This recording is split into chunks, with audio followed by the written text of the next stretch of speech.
Welcome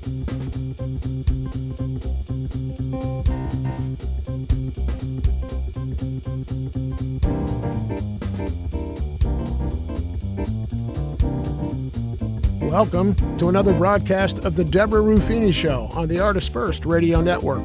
All past shows are archived. You can find them at artistfirst.com.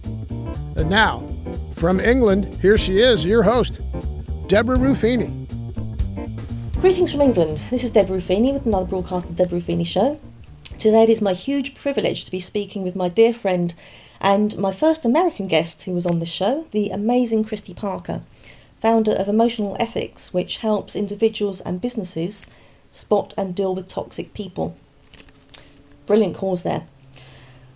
So today we're going to be discussing gaslighting, looking at why people lie, and this is something that I'm quite fascinated with, and looking forward to this. Christy, thank you for being on. How are you?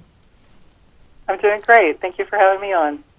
Oh, that's good. It's lovely to be speaking with you again. It's always always provide words of wisdom and enlightenment, and that's what I love about this woman. She's a true gem, and have been a blessing to me, haven't you, for quite a while.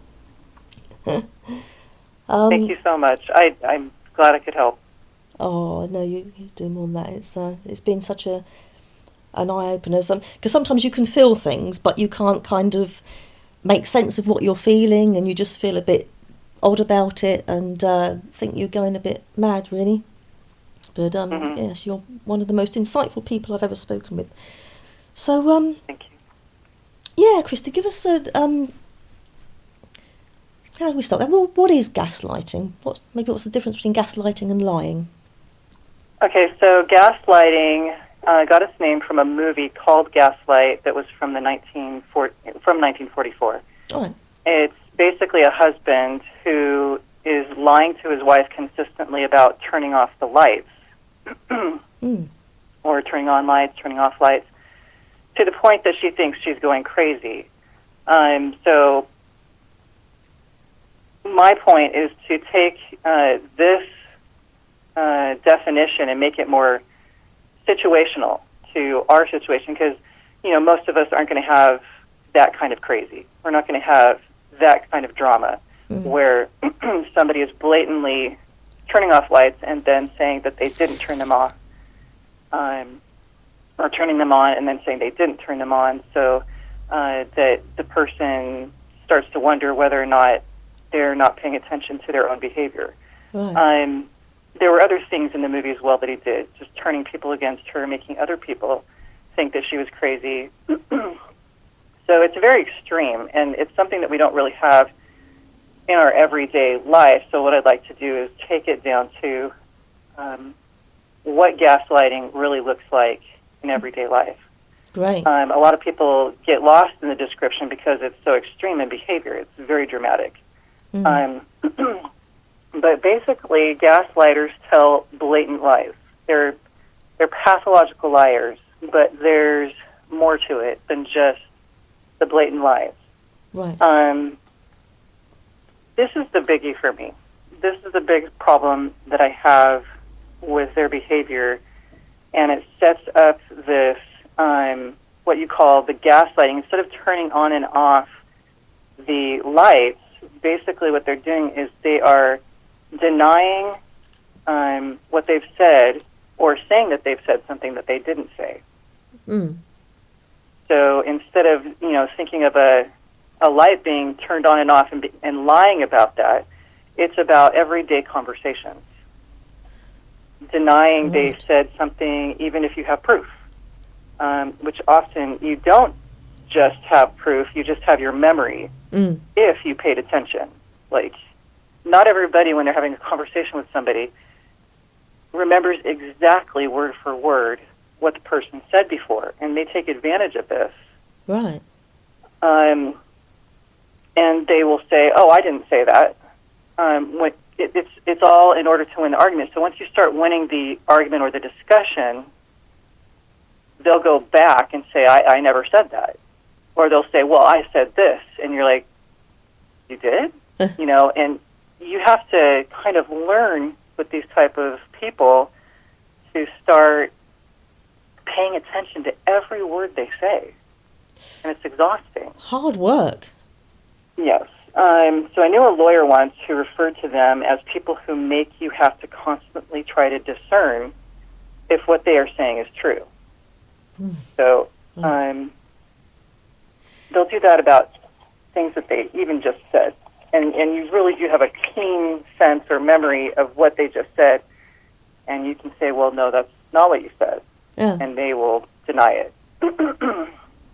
So you can imagine somebody who's doing this throughout a conversation on several different topics.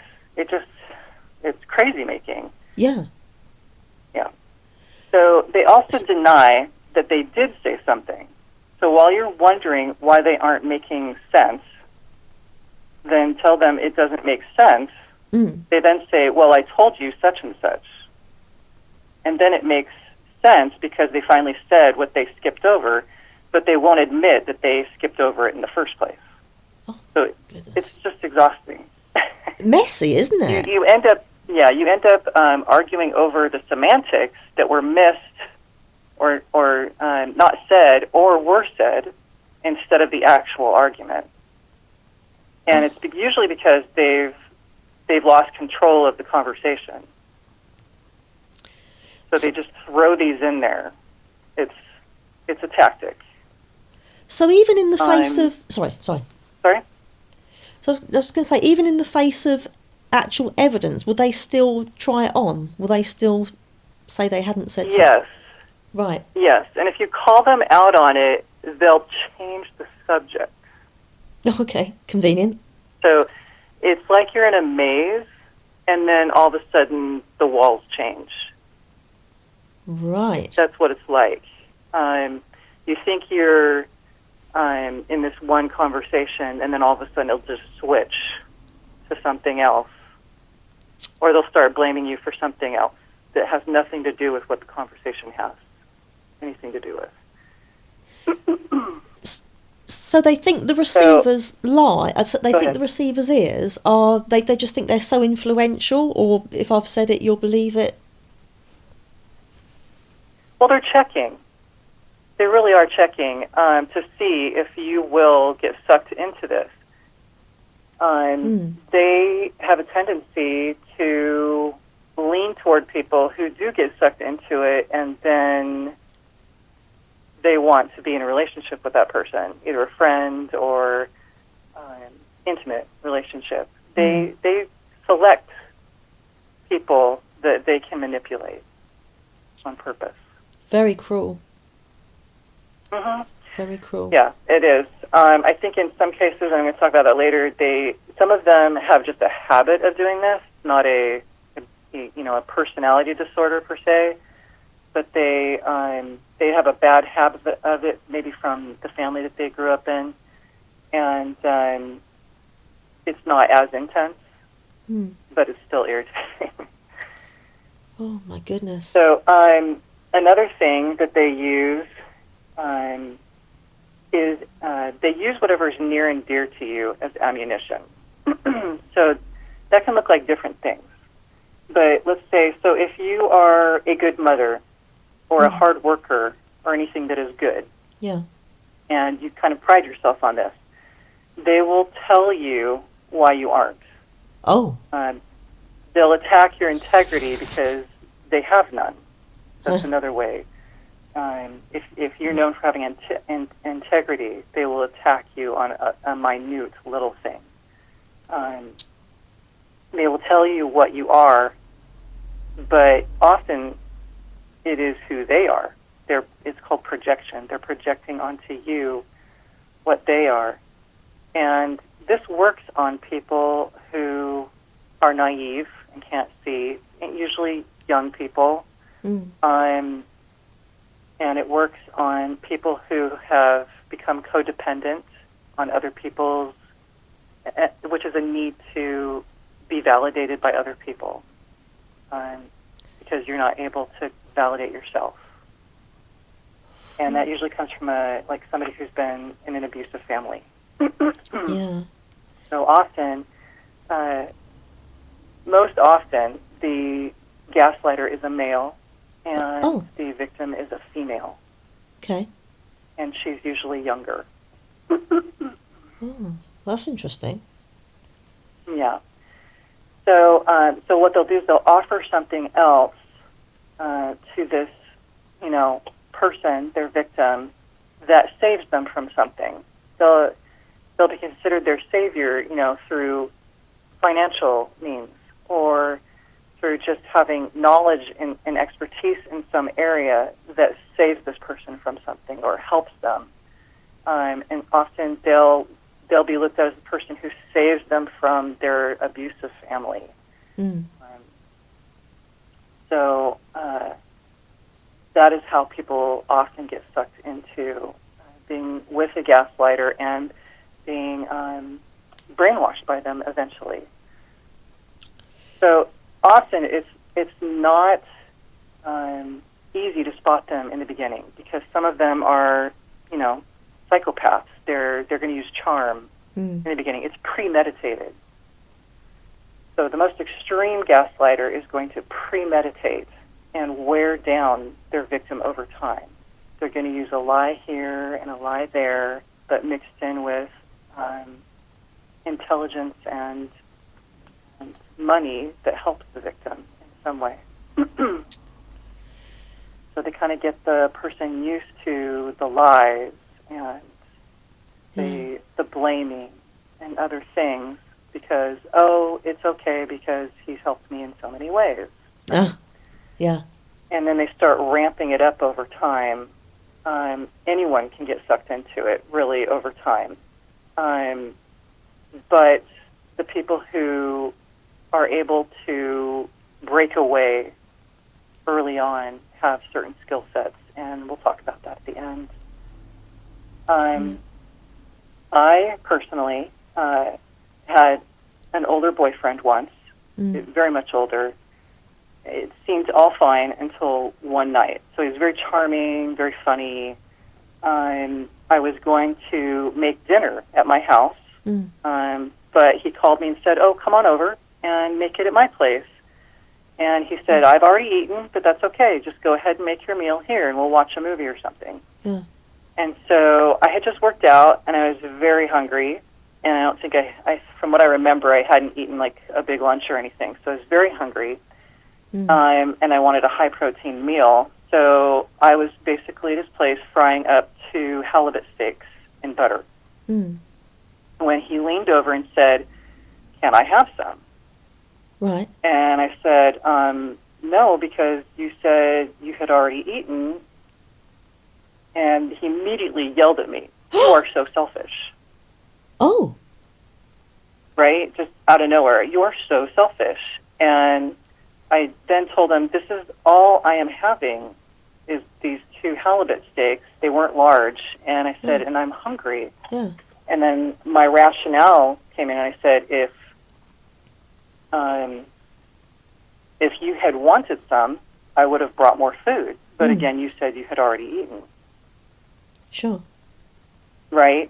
So somebody else who's used to being berated for not giving to the bully, even when the bully said they didn't need something, that's where a naive person or an abused person who's learned to trust the bully would get sucked in. But I had the ability here to rationalize that something was wrong and logically explain to him, but you said you already had eaten. So, and I knew down deep that I was not a selfish person. Yeah. Right. So I had something in my life that helped me to understand that I could trust myself even when other people told me I was something opposite. Oh, that's good. He wouldn't let it go, so the relationship ended soon after that, and thank goodness. Yeah, well done. But I didn't trust his narrative of who I was because I'm actually quite giving to a fault. I've had to overcome that, actually. And constantly people were telling me how charitable or kind or giving I was, so I didn't believe his narrative. So imagine if I had grown up in a family that did not give me that narrative. Ah, yeah. You know, right? Then I would have been susceptible to what he had just done. I would have believed him. You're right. I'm selfish that I'm not sharing some of my food. Yeah. But there was more to the story. There's a whole conversation before.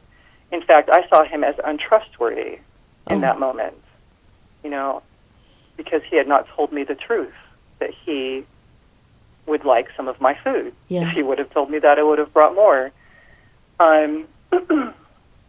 So if you tell me something and then turn on that, I'm thinking, what's wrong with you?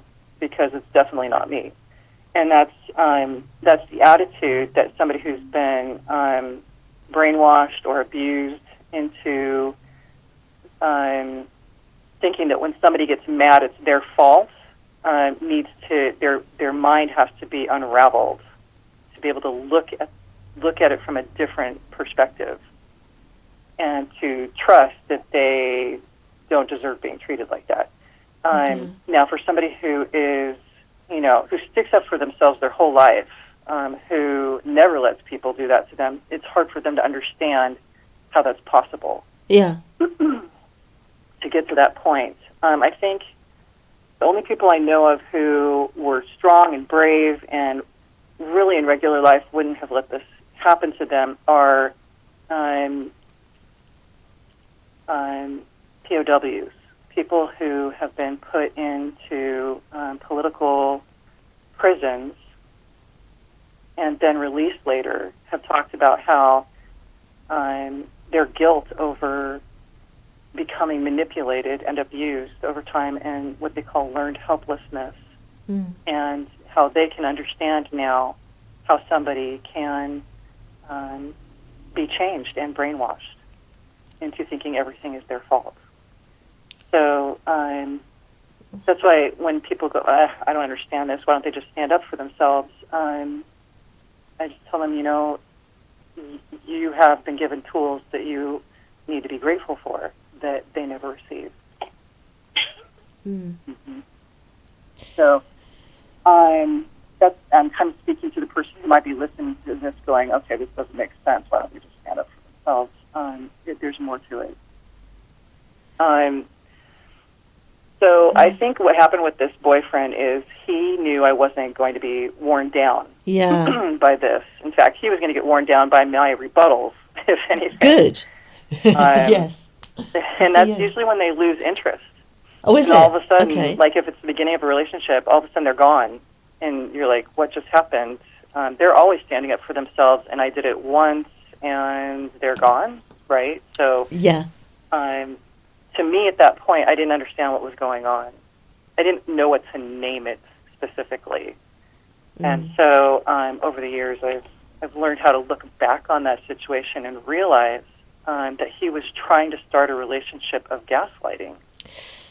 So they often throw in this random blame or this random attack out of nowhere that doesn't make sense. Very manipulative. So you have to... Sorry. Very manipulative, isn't it? Oh, extremely. In his case, I'm wondering if it was just, like I said, a bad habit, just a behavior that he had learned, because it wasn't as bad as I've seen in some other situations later in my life. So it wasn't necessarily premeditated, but it might have been. Like, if I had stayed longer in the relationship, maybe I would have found out that it was premeditated. That's when it's really evil. Yeah, I'm glad you didn't. Glad you didn't hang around. Another thing that they do is their actions don't match their words. So that's one way to spot them. Not all of them, but it's kind of like, think of politicians that promise something and then they never follow through on what they promised. Yeah. I'm not saying that they are gaslighters. What I mean is that's just an example of in a relationship. If they're always promising something, but they won't actually do what they said they were going to do. What I've seen is someone who is willing to do what they want done or to get something done that they want done, and they want you to help them with it. But when you ask for them to do something that you want done, their answer is usually one, no, because you. No. Like it's a blaming tactic. No, because you wasted all my time doing this. No, because I don't see why I should help you because you didn't help me with this one thing. And it can even be a lie. Like, you could have helped them, like, until 1 o'clock in the morning on something, and yet the next day you're like, I can't help you today because I've got to get something else done, and they'll use that against you to not help you in the future. It's very brat-like, isn't it? Yeah. Go ahead. It's very sort of like spoilt brat, really. Yeah, exactly. See, there you go. Exactly. You just made it very simple. It's like dealing with the child. And then another thing that they might say is, no, that can't be done. They'll just flat out lie. Right. That can't be done. And you're like, no, I just saw on a YouTube video that can be done. Right? So, so that doesn't work with, now, I mean, I feel sorry for people before YouTube and online when you can look up everything that, how to do it. Yes. Because the gaslighter could have just forever said, no, that can't be done. And if you didn't know how to find out if it could be done, then they got away with it. Yeah. So they have these pat answers to get out of doing anything, but it's built on a lie about you. It's not just, oh, I don't want to, do it, or lying, like saying I don't have time. It's like interesting because it turns into an attack on you. No, because you, right? Mm. And why you don't deserve it, or a lie that it just can't be done. It's normal people, when they don't want to do something, they just say, oh, I don't have time for that. Oh, I'm busy with this. Mm. It's not an attack on the person because they respect the other person, right? Yes. It just shows a lack of respect. So one of the next things that they can do is they throw in positive reinforcement to confuse you. So it's not really to confuse you. I think it's to get something. If what they're doing isn't getting them what they want, I believe that what they do is they flip to reinforcement and positive affirmations just out of the blue because they want something. They're charming all of a sudden.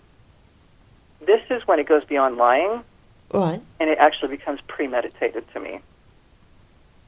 Okay. When they specifically switch all of a sudden. Like, you thought they were going to come home and be mad about something, and they just walk through the door and they're charming as ever. And you find out that they want something. Right. It could be intimacy.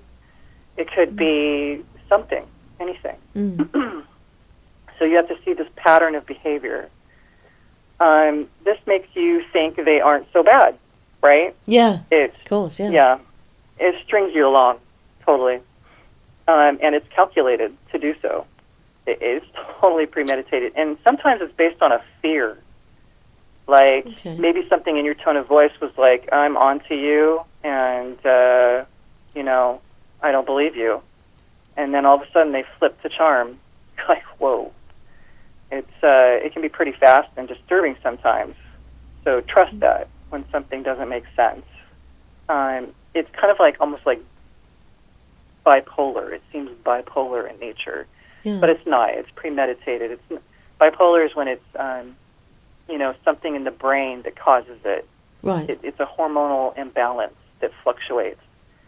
But with gaslighting, it's a premeditated behavior meant to get something from you. So that's the difference. But it looks similar.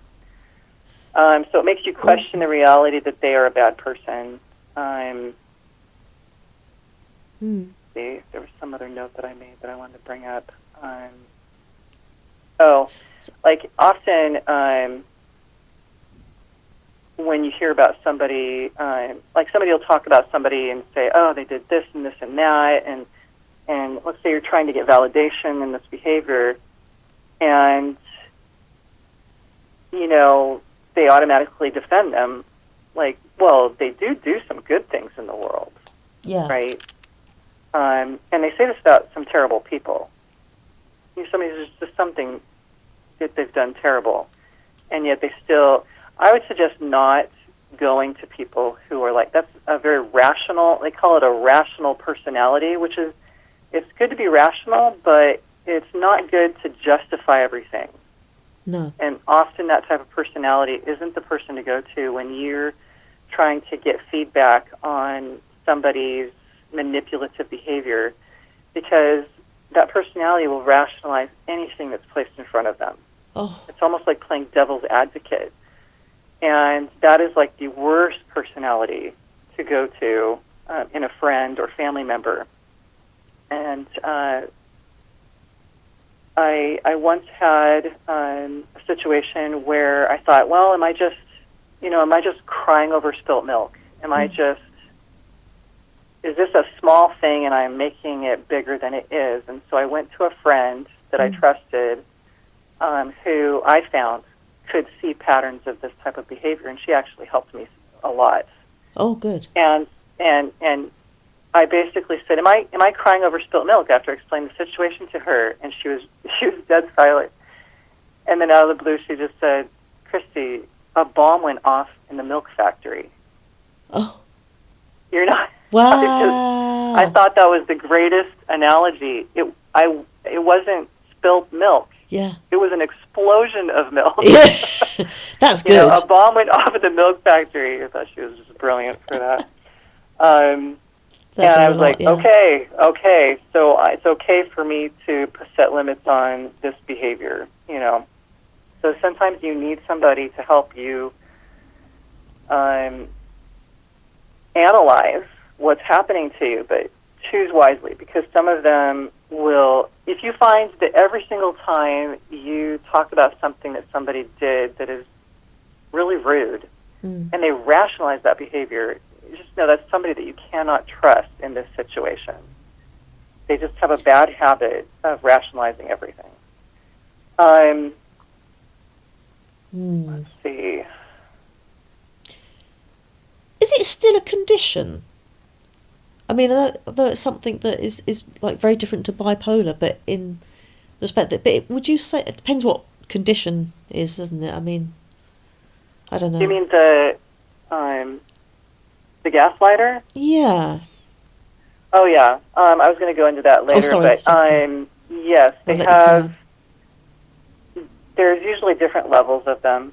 I'd say the most extreme is a psychopath. Okay. They use charm.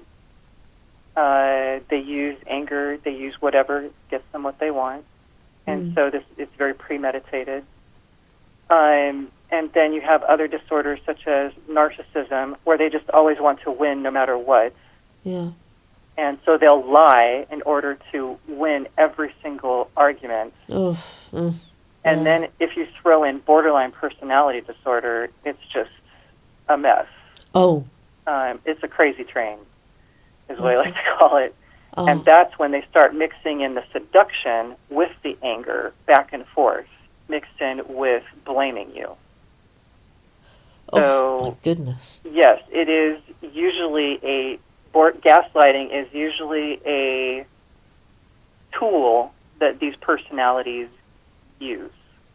They could have learned it in their environment growing up,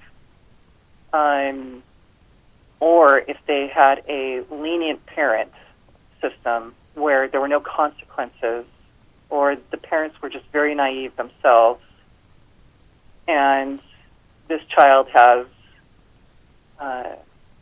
either psychopathic tendencies or borderline tendencies, and they never gave them consequences for it. And they themselves even got manipulated by the child. So I think both extremes of parenting, either too strict or too lenient, can cause disorders like this. but sometimes children are just born with, what they come with. And Yeah. The best we can do is set boundaries and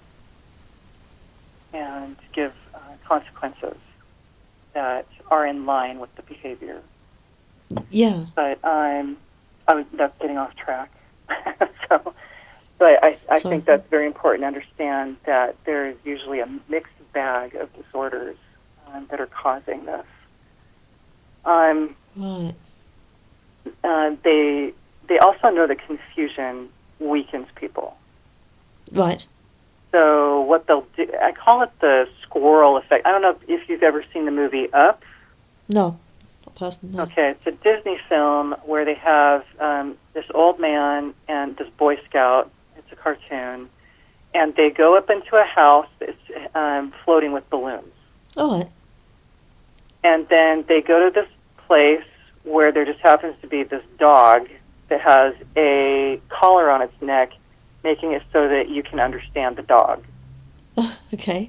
So you can understand what the dog is saying. And the dog will talk to them, but any time that something distracts, like a squirrel running by, in the middle of the sentence, the dog will stop and say, squirrel, and run after the squirrel. Right. Yeah. Okay. So basically what a gaslighter is doing when they start losing the argument or the conversation, or they're not getting what they want and their anxiety goes up, they'll throw in some other topic. They'll throw in a blame that has nothing to do with the topic. Somebody else will walk into the room and they're like, oh, what did you think of, so it's like they're saying squirrel, right? Like, it's almost like they're throwing a ball and they want you to look at the ball instead of at them. That makes so I have sense. to think of it. Yeah. Sorry. That makes sense, doesn't it? Yeah, any sort of distraction. Right. Yeah. Think of like a magician. He's trying to get you to look over at something else instead of what he's doing somewhere else. Yeah. Oh, what's over there? Right. Yeah. So you throw that in with the verbal barrage, and it's just the confusion throws people off. So it makes people question themselves who easily question themselves. Somebody who doesn't question themselves would just look at this behavior and go, okay, wow, this person has ADHD. Yeah. This person isn't able to focus on a conversation. But, I mean, it might be true. They might not be able to. But often, ADHD in an adult is really just somebody who is unwilling to continue a conversation with you, Right. or continue on some path of in a conversation. And they just change the subject because they're bored, or because they just don't want to, because they're losing the argument or whatever reason. So we did talk about how they project. So they accuse others of having negative behaviors and traits that they actually have themselves. And they do this so much that often the victim tries to constantly prove the gaslighter wrong and defend themselves so much that they're not paying attention to the bad behavior of the gaslighter. Oh. So they're baiting people to fight to defend themselves so that they aren't questioning the gaslighter's tactics. Yeah. Right? So they're in the middle. It's like being in a battle, just being barraged with stuff, and you're continually trying to block instead of defending yourself. Oh, it's all clever, isn't it? It's very devious and conniving. Yes. And Yeah, it is. It's quite devious. They throw accusations at you or others when you call them out on something or change the subject. Like I said, that's the squirrel effect. And if that doesn't work, they try to charm or go back to blatant lies. It's a real mixed bag of crazy. like being on one of those crazy carnival rides that just switch back and forth, Yeah. going different ways, is what it feels like, and you're exhausted afterwards. Yeah. And another type of gaslighter that really is quite crazy and very manipulative is they try to align people against you.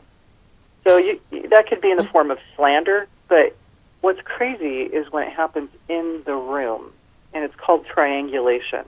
I've heard the You've term. heard that before. Yeah. There you go. That's it. You've heard of it? Heard of it, yeah. Can you elaborate on that? Yeah. Okay. So I had trouble understanding what triangulation was because I didn't grow up with that type of behavior. When my parents wanted something from me, they directly spoke to me. Yeah. They said, I don't like this, will you please do this? Or whatever. You know, it was always directly to the individual. Mm. And I'm very grateful for that more than I realized at the time, because triangulation is when you're in a home and let's say Bobby isn't doing what he's supposed to be doing, and so instead of shaming them directly and getting mad at them directly, they talk to the other person in the room and they say, he's just not doing what he's supposed to do, and he's just lazy. And so while Johnny's in the room, he's hearing this about himself being talked to another person. Oh. And that is triangulation. And they're also asking this third party to do something about it. Oh. But here's the trick. Sometimes they're angry at both parties for not doing what they want. So let's see. I think I wrote down a scenario here. So let's say a son isn't doing what his father asked him to do, and the mother is sitting nearby the son. Instead of telling his son to get up and work for the 10th time directly, he turns to his wife and says, do you know how long he's been sitting around? He's just lazy. He's trying to get away with not directly calling his son lazy, even though he is doing it indirectly. So in the future, you can always say, I never called you lazy. Oh, yeah. Yes. Yeah, it's just crazy making.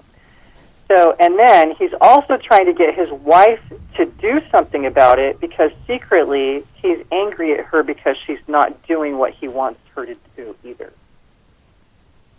So he's trying to get her ruffled up about it so that she'll handle the situation and then he doesn't have to deal with it. And then it gets her up doing something because he's irritated that she's sitting down reading instead of doing work or whatever. So it's an inability to be direct with people in order to control others based on manipulation. It's quite cowardly, really. I'm sorry? Quite cowardly, isn't it, really? Yeah, I guess so.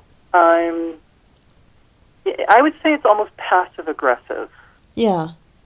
Yes. Yeah, passive-aggressive way of dealing with a situation instead of learning the skills to inspire the son to get up and do something, right? Yeah. They are trying to get the wife to do it in a manipulative way. So that's triangulation. There's more extreme versions of triangulation. I'm trying to remember a movie. There was a movie with, I'm not going to remember it right now, but it's a perfect example of, they actually show the whole thing is about triangulation. And then I finally understood what triangulation was when I actually saw it on that film, and I'll try to remember it as we're talking. Yeah, it's interesting. But another thing that they do is they like to tell you or others that you are crazy. Oh, yeah, I've had that. Mm. Yeah, it's a repetitive thing. So in the extreme, this is from the movie. He basically gets other people to question his wife's accusations about him because he's already told them that she's actually crazy, right? He's set up stories. He's normalized the slander about her. And this often happens with divorce. If you're going to take this, because, like I said, the movie is very dramatic and takes it to the extreme, whereas I believe this is more likely to happen when there's a divorce happening or a separation happening. The gaslighter is losing control, and so they have to get control of how other people view that person now. Right. They're not going to win with that person, so now they're going to win with the people around that person. Ah. Yeah. Right. Next best thing. Yeah. Right. And they often tell you everyone else is a liar. They tell you that their ex-wife or ex-partner or a family member, old acquaintances, whoever, are lying. Yeah. And they say it so firmly that you believe them. And the funny thing is, they'll often come up with stories to back it up. And I have found out in one situation that they were blatant lies. Somebody did this. They tried to ruin somebody else's reputation. And so they were telling me something that happened and then told me a story about it. And I am one now to not completely trust that.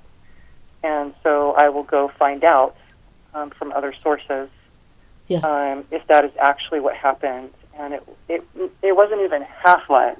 It was a completely made-up story. So be careful in believing anybody who comes up with this unbelievable story that comes with their slander about somebody else.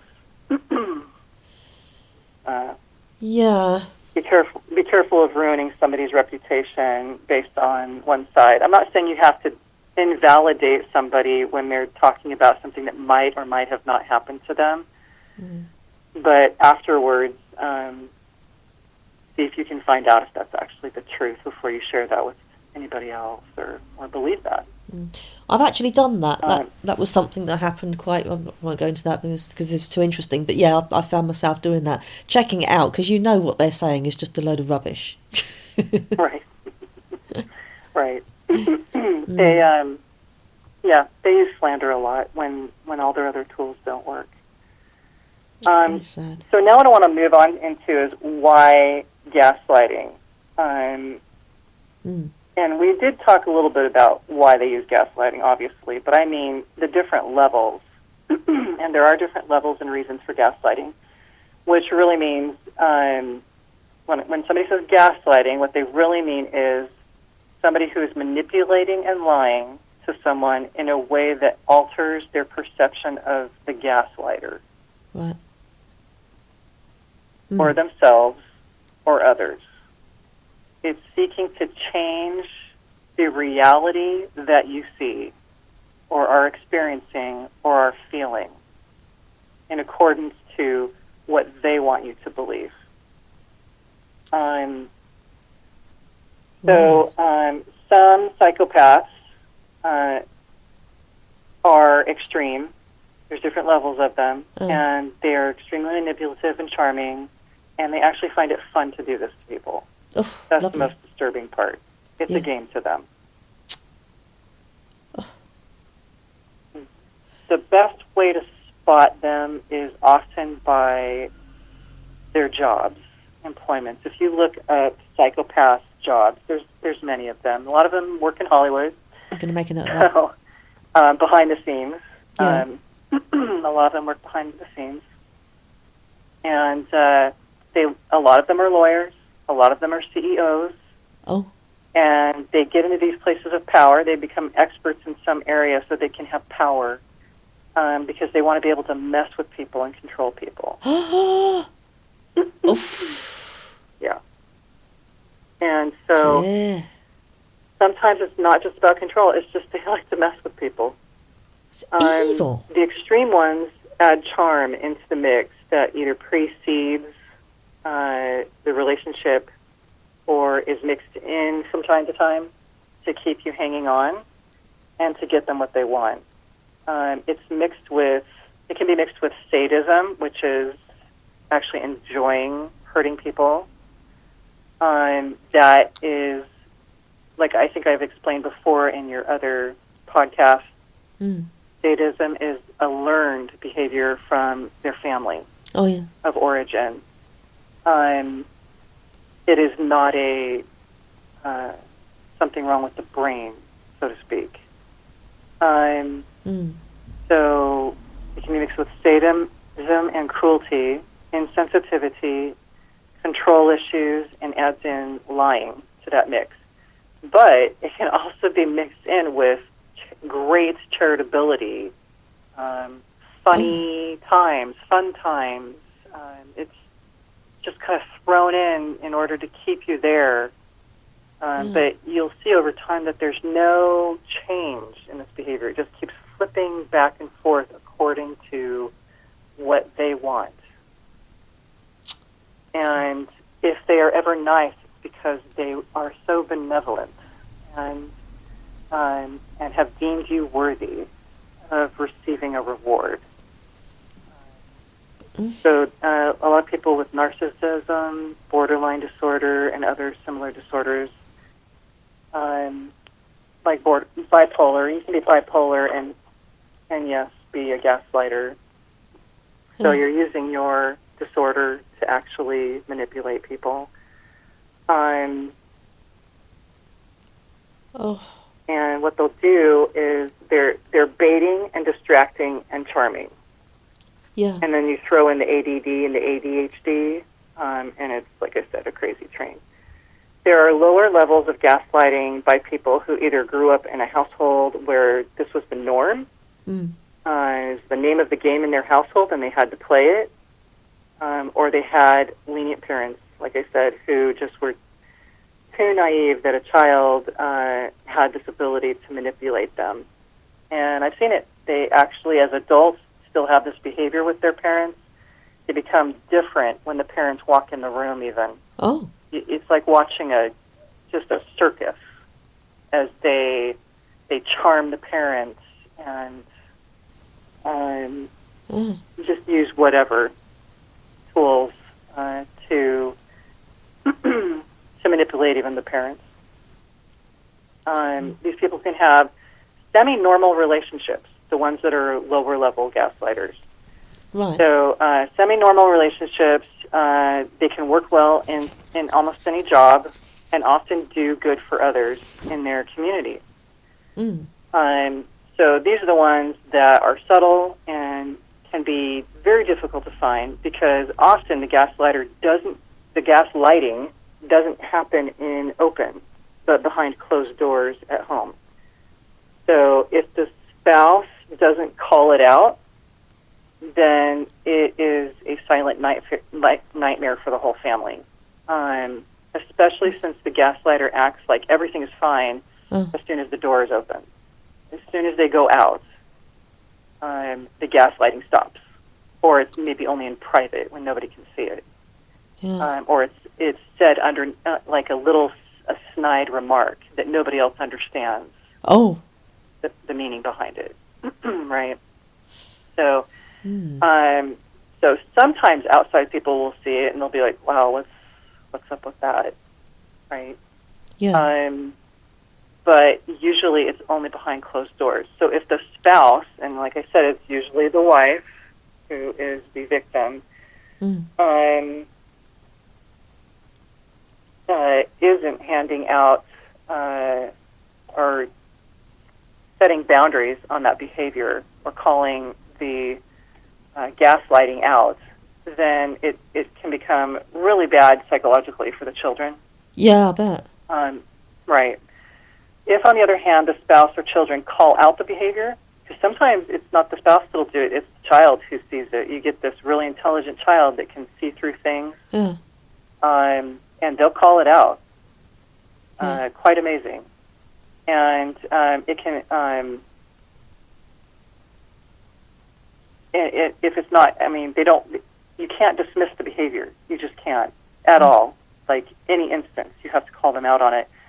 But it will take years, and when I did the research on it, and even then, in certain stressful situations, it will rear its ugly head. So I'm not going to get rid of it in stressful situations probably. But because it's kind of driven by their anxiety level. Like when they're losing control or they're not getting what they want, like you said, it's the spoiled brat who then reacts in that moment. So when everything's calm and they're getting their way, you're not going to see it. Now with a extreme gaslighter, they're getting bored in that situation and they'll start doing the gaslighting. Where in this situation, if everything's calm and fine, they're not going to. So that's a much easier situation to be in. Yeah. And a milder situation. So they have to constantly be on alert to smack it down. So that's where you get the PTSD from kids who live in this situation, and even from the spouse, is that they are constantly on alert for attacks. Some counseling can help with the gaslighter, but if the spouse doesn't learn the skills that this psychologist has, it will continue to damage behind closed doors. There have to be learned skills by the people around the gaslighter, because and they all have to be employing the same tactics. Yeah.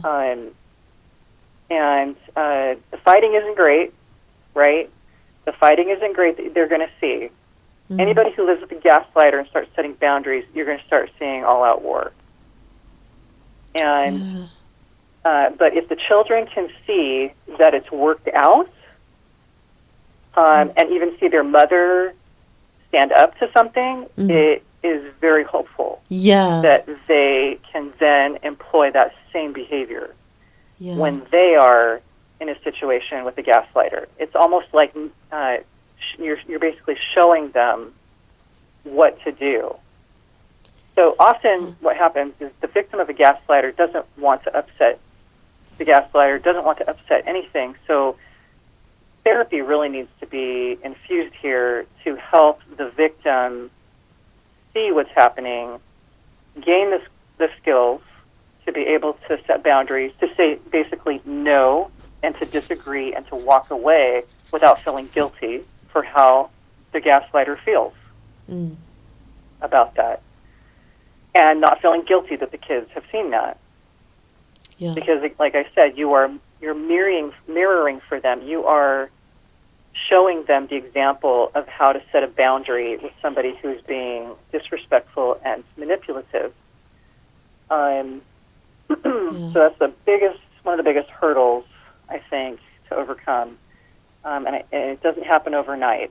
No. It can happen quicker for personalities who, like I said, grew up in a home where they didn't grow up with that kind of abuse. Very difficult if they grew up with it and that's all they know. Yes. And it's a terribly exhausting burden at times. But if the victim can start to take every single moment that they said no, disagreed, and walked away from the argument, if they can see each one of those as winning the battle and reward themselves for that, then it can grow out of that. So I want to move on to how to spot gaslighting and shut it down. I just thought I'd mention we've got about 4 minutes. Sorry, I don't want to. I could listen to you all day, but it's we'll do this another time. I want questions, sure. But we'll do another section 2. Would be brilliant. Yeah. Which section? No, we can do another one, part 2 sometime, because this is so fascinating. So probably. I will stop talking. I mean, really, if you wanted to do that, we could go into the best way to understand gaslighting is to view it. So if there was if we were able to find certain characters in books or certain characters in movies that people could actually read about or view on TV, then they have an example of what it looks like. Yeah. And then they can say, wow, I never really thought about this. I thought this was just a bad guy in a movie, and I never realized why he was a bad guy and why he irritated me. Yeah. But now I can see the tools that he's using. Yeah. And that's really important. In my psychology classes, they often did that. They would, say, I want you to see this movie because when you read about it in the book, it's just kind of cold, hard facts. You're not seeing the behavior, and you're not able to relate to it, and then you're not able to relate to your, the person that you're counseling. Mm. So it was very smart to move on my school to do that. But they shared a lot of stories, too. A very experiential school that I went to. It was like going through group counseling, not just learning. So you got stories from other people's lives and things. So it's helpful. I'm very grateful that I had that. Instead of just, black and white books, I had actual experiences with other people. So, we could talk about that, how to see it more clearly. Yeah, maybe if you wanted to do that next time, that would be great, because it's so... It's kind of a massive area, isn't it? And there's so many aspects to it. And there is. Like I said, it's a maze with a bag of tricks. Yes, that's a brilliant way of putting it. Yeah. Mm-hmm. Okay, shall we go for that then? We'll have a part 2. Okay. I can totally do that. All right. Oh, thank you so much, Christy, for being on. And okay, so the audience, stay tuned for part 2, because this is interesting stuff. It's helpful stuff, and people don't really, people don't really know what's going on, do you? Unless you're insightful into what's actually happening. You just question your ears, you question your mind. It's just a mess. But thank you so much. Yeah, and especially if you've grown up in a home where it's good to grow up in a home where you trust everybody and everybody can be trustworthy. But then to just get thrown out into the world without the tools to see people that aren't trustworthy, it's kind of like being thrown to the wolves. Yeah. And I personally feel that this information should be taught in our schools. Yes. Their children, because they're going onto a workforce filled with narcissists. Yeah. And manipulators. And I would love for our children to have these tools to see through it. Oh, yes, actually, that's brilliant. Yeah, we need that. Yeah. Excellent. We'll do part 2. Thank you so much, Christy. I really appreciate for your wisdom, your insight, being on the show. And to the audience, thank you so much. Thank you for tuning in.